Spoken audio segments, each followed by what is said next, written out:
Water is very vital. We use it for everything in our lives, to drink, to survive, to live. You can't be without it. I mean, it's not a want, it's a need. That's people's lifeline. How do we protect that? In the shower. I had the water on and I jumped in the shower and taking a shower, and all of a sudden the water just stopped. After 23 years in Northeast Cape Coral, Vanessa DeSillo's lifeline had run dry. Laundry, shower, the toilets don't work either.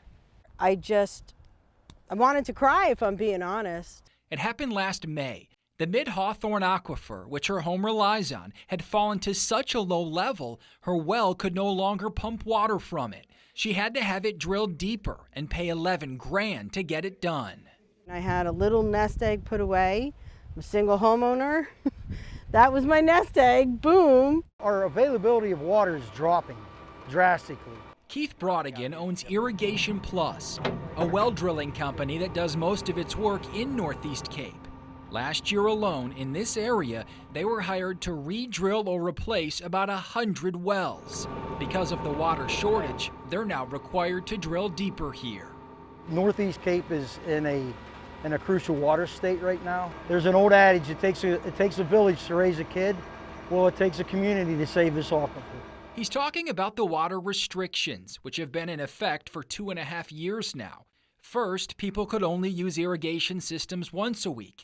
Now, it's banned altogether. The growth has just overcome what the aquifer can produce. Mark Elsner is with the South Florida Water Management District, which issues the water shortage orders. He says the surge in development has led to the problems. When you have such a dense population, quarter-acre lots, on an individual well and septic tank, that's really not the way to provide water and sewer to the residents. So all they do is say, use less water, water restrictions, but yet they keep putting up houses and they're sticking straws into an empty cup, more straws into a cup that they know is already empty.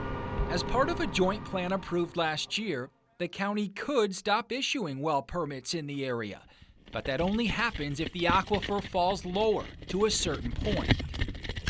What we're seeing since the beginning of the dry season about 3 months ago, we've actually seen water levels increasing. Yes, increasing despite the drought. This is data from the monitoring well in Northeast Cape. You can see the dip, a record low last May, but since then, a mostly steady rise in water levels. Given that we're in drought conditions, so recharge is not as great, and we're seeing increasing water level, I think that's a good news story.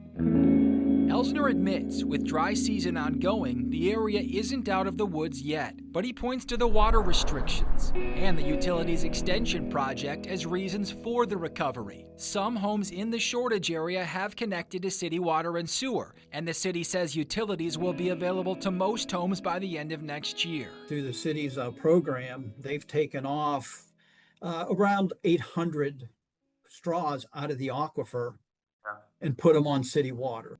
There's just no way to make ends meet.